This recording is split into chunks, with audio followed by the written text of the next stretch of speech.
Hi my name is निपुण Patel. I hope कि आप नवरात्रि का फेस्टिवल बड़े अच्छे से सेलिब्रेट कर रहे होंगे।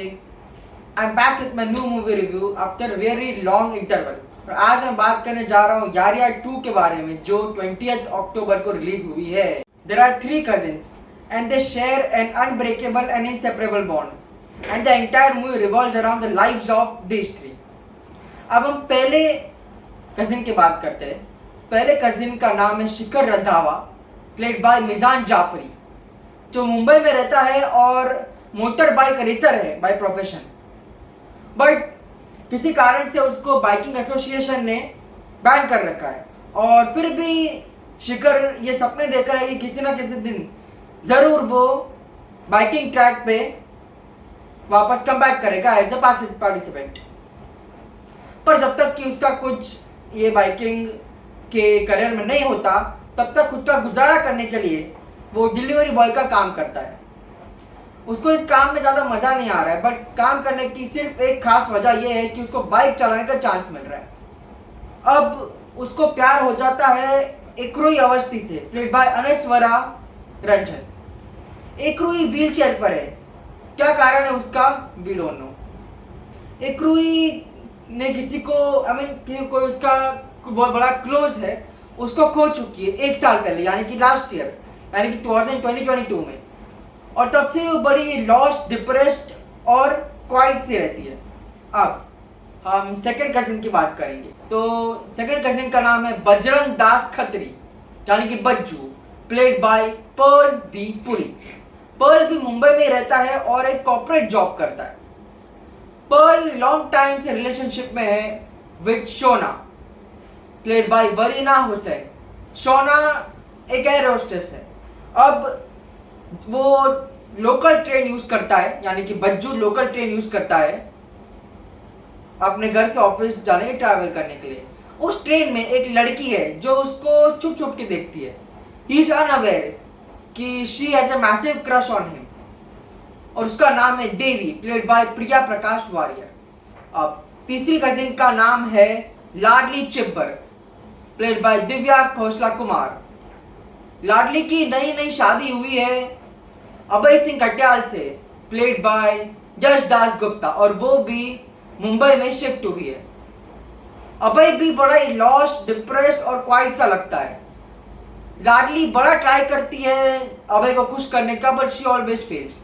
अब उसके भी चुप रहने का, डिप्रेस रहने का, सैड रहने का क्या कारण है, वी डोंट नो।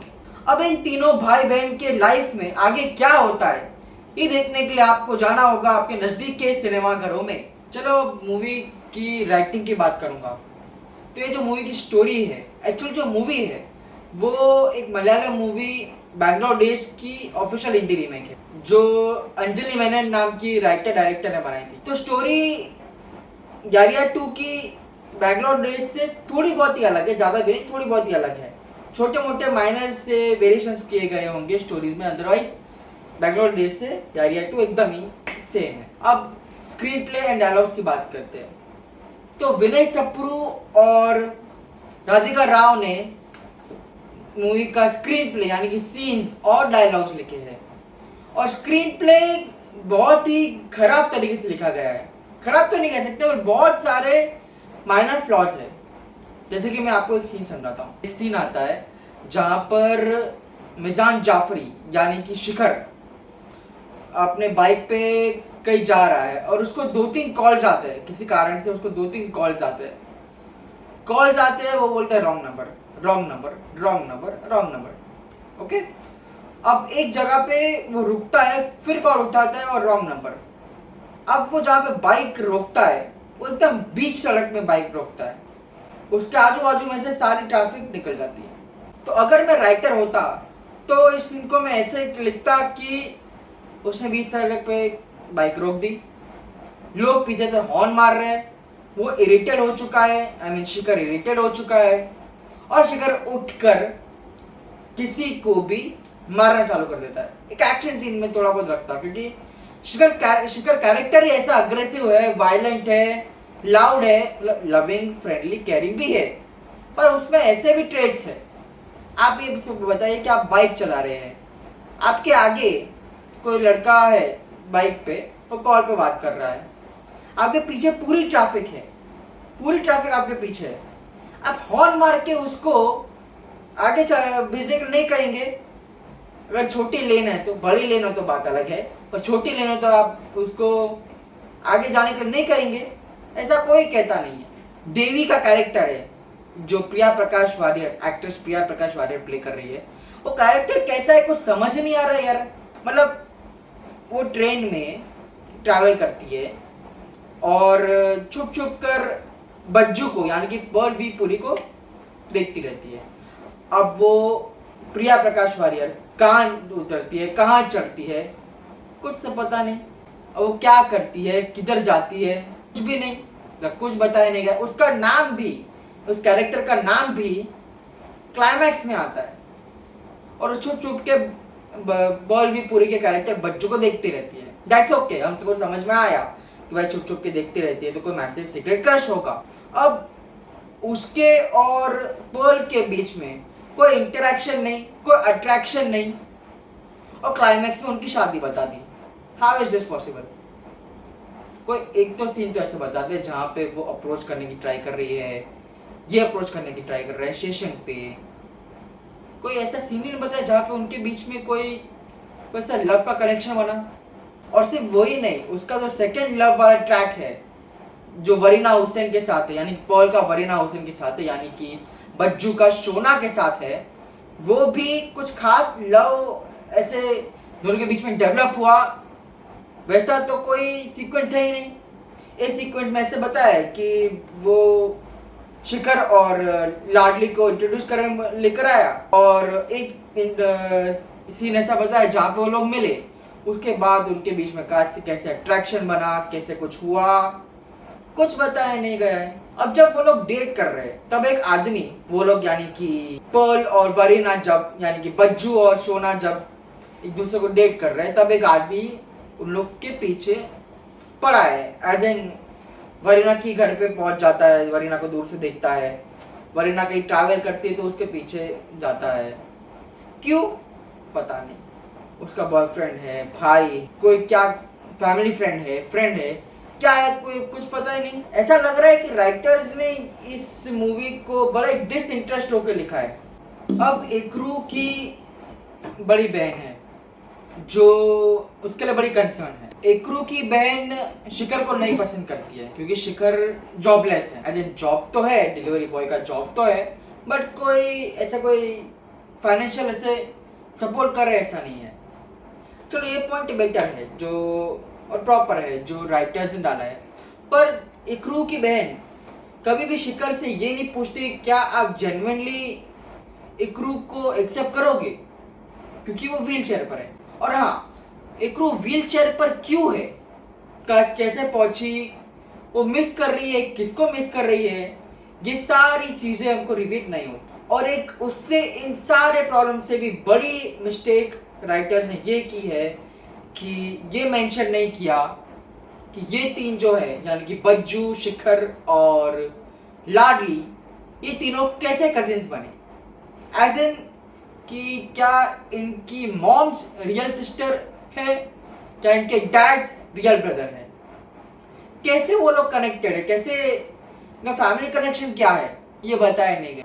ये तो मेन था, एटलीस्ट ये तो बता देते तो काफी देखने में मजा आता। बेंगलोर डेज में ये बराबर से मेंशन किया गया है, बराबर से समझाया गया है, और डायलॉग्स भी कुछ इतने खास नहीं है, ठीक ही है। इस मूवी को डायरेक्ट किया है दो डायरेक्टर्स हैं और उनका नाम है विनय सप्रू और राधिका राव। और क्योंकि मैंने प्रीवियस राइटिंग वाले सेगमेंट में भी मेंशन किया कि राइटिंग बड़ी वीक है, इसके लिए उनके डायरेक्शन पे भी वीक राइटिंग ने अफेक्ट किया है। पीने द सॉन्ग के लिरिक्स और मूवी में जो सिचुएशन में गाना आता है वो मैच नहीं कर रहे हैं। उस सॉन्ग का एक सीक्वेंस समझाता हूँ कि मिजान जाफरी, पर्ल पुरी और दिव्या घोषला कुमार तीनों कहीं पे कहीं घूमने जाते हैं और कहीं रुकते हैं और कुछ बारातियों का कुछ सीन है कि एक बच्चे को एक लेडी आके कुछ ऑफर करती है, उसको पसंद नहीं आती, वो थूक देता है। दिव्या कुमार फिर सोचती है कि चलो कुछ मैं जाके ऑफर करूँ, तो जाके ऑफर करती। ऑफर करने से पहले वो लड़का उसके हाथ में जो बैंगल्स होती है, जैसे कि न्यूली मैरिड लेडीज को हम वी ऑल नो कि 1 महीना 1 हफ्ता जैसे भी रिचुअल जाते हैं उनको बैंगल्स पहन के रखने पड़ते हैं, वैसे दिव्या ने भी पहन के रखे। और टच करता है, फिर विंक करता है दिव्या को देख के, एंड फिर एवरीवन बिगिंस डांसिंग। विंक करके टच करने का क्या मतलब था मुझे कुछ समझ नहीं आया। वो क्यों अच्छा खुश हो गया चूड़ियों को देखकर, मेरे तो समझ के एकदम बाहर था। ऐसा लग रहा है कि डायरेक्टर्स ने इस मूवी को बड़े डिसइंटरेस्ट होकर बनाई गई है। उसमें खास करके 2 लव स्टोरीज, एक्चुअली तीनों बार एक्चुअली देखने जाए तो 4 लव स्टोरीज हैं। चौथी किसकी मैं आपको रिवील नहीं करूंगा, वरना आपका मूवी देखने का एक्सपीरियंस ही खराब हो जाएगा।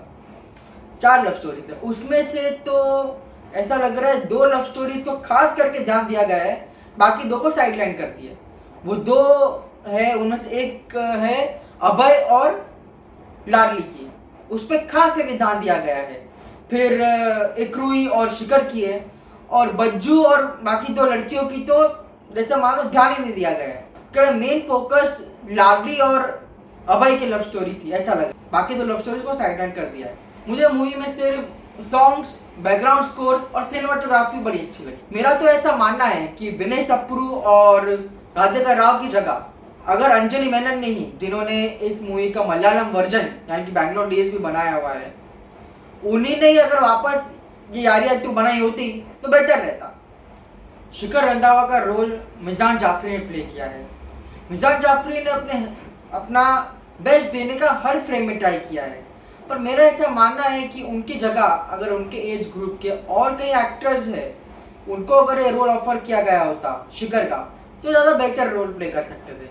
क्योंकि उन्होंने उनकी प्रीवियस मूवीज में ये प्रूव किया है कि they can pull off like this violent, aggressive, care free, fearless characters. उनका नाम है सिद्धांत चतुर्वेदी, ईशान खट्टर, रोहित सराफ और आदर्श गौरव। लाडली चिप्पर का रोल दिव्या खोसला कुमार ने प्ले किया है, और उनके लिए तो मैं इतना ही कहना चाहूँगा कि she is best at behind the cameras but not at all at the front of the cameras। कहने का मतलब ये है कि यारिया 1 उन्होंने बनाई है, फर्स्ट यारिया दिव्या खोसला कुमार ने डायरेक्ट की थी, तो जितना फैंटास्टिक उनका डायरेक्शन यारिया 1 में था, उतनी वर्स्ट उनकी एक्टिंग यारिया 2 में थी। Otherwise she is looking very nice. Bajrang Das Khatri यानी कि Bajju, played by Perl V Puri, उनके लिए तो मैं इतना ही कहना चाहूँगा कि ये उनकी डेब्यू मूवी नहीं लगती। उनका काम इतना बढ़िया है, बस अनफॉर्चुनेटली उनको स्क्रीन टाइम ज़्यादा दिया नहीं गया है। क्लाइमैक्स से जस्ट पहले उनको स्क्रीन टाइम ज़्यादा दिया नहीं गया है, पता नहीं क्यों। दिया गया होता तो उन्होंने कमाल का मैजिक क्रिएट किया होता ऑन स्क्रीन। और ये भी कहना चाहूँगा कि जितने उनके फैंस डेली सोप्स से है, उनसे कई ज़्यादा फैन फॉलोइंग उनकी बढ़ जाएगी after his debut movie. Debutante actress Priya Prakash Varrier ने देवी का रोल प्ले किया है, and her work is amazing. उनका छोटा रोल है, पर जितना भी रोल उनको दिया गया है उन्होंने बेस्ट देने का ट्राई किया एवरी फ्रेम में। डेब्यूटेंट एक्ट्रेस अनस्वरा रंजन ने इक्रूई अवस्थी का रोल प्ले किया है, and she has also done a wonderful job. Debutante actor Yash Das Gupta ने अभय सिंह कट्याल का रोल प्ले किया है, and he has done also outstanding job। Varina Hussain ने शोना का रोल प्ले किया है, and her work is above average। अब रांची यानी कि राजलक्ष्मी का रोल भाग्यश्री बोझ ने प्ले किया है, and Bhagyashree is looking stunning and glamorous on screen, और उनका काम भी fabulous है। बस उनको काम ज़्यादा कुछ है नहीं, यानी कि उनका छोटा सा रोल है। कोई बड़ा रोल होता उनके लिए तो आई एम श्योर कि she would have done a great job. Movie के कैमरामैन का नाम है CR यादव, और सिनेमाटोग्राफी आई फीलिंग है, और एडिटर का नाम है अभिषेक सिंह कुमार, और एडिटिंग डिसेंट है, उसमें कुछ इतनी खास बात नहीं है। चलिए अब म्यूजिक और कोरियोग्राफी की बात। तो म्यूजिक कंपोज किया है मनन भारद्वाज ने, और उनका कंपोजिशन मेलोडियस है। मूवी में बहुत सारे सॉन्ग्स हैं, सॉन्ग्स मेलोडियस है, पर एक भी गाना ऐसे एकदम पॉपुलर हो जाए और लोगों को सालों साल तक याद रहे ऐसा नहीं है। कोरियोग्राफी भी वेरियस कोरियोग्राफर की है, और सौरे घर सॉन्ग की कोरियोग्राफी कमाल की है, और उस सॉन्ग के हुक स्टेप बड़े पॉपुलर हुए हैं। बैकग्राउंड स्कोर सूदनिंग है और बहुत बहुत ज्यादा मस्त है। बैकग्राउंड स्कोर एवरी सीन के साथ बराबर मैच हो रहा है। शंकर सामंत ने मूवी में प्रोडक्शन डिजाइन यानी कि आर्ट डायरेक्शन किया है और आर्ट डायरेक्शन फैबुलस है और वेरियस एक्शन डायरेक्टर्स ने एक्शन सीन्स डायरेक्ट किए, वो वर्थ एप्रिशिएटिंग है। पर एकदम थ्रिलिंग, एक्साइटिंग, एकदम ही आपका अटेंशन ग्रैब करके रखे ऐसा एक्शन जरा भी नहीं है। तो ये coming of age romantic drama comedy है। यारिया 2 ऑफिशियल रीमेक है, जैसे कि मैंने पहले भी मेंशन किया, मलयालम मूवी की which was titled as Bangalore Days, और उसको राइटर डायरेक्टर अंजलि मेनन ने लिखा और डायरेक्ट किया था। उसमें एक्टर्स थे दुलकर सलमान, नवीन पॉली और नाजिया नजीम। यारिया 2 यारिया 1 की ऑफिशियल सीक्वल है, वही यारिया 1 जो आज से 9 साल पहले आई थी, और बैंगलोर डेज भी 8 से 9 साल पहले आई थी।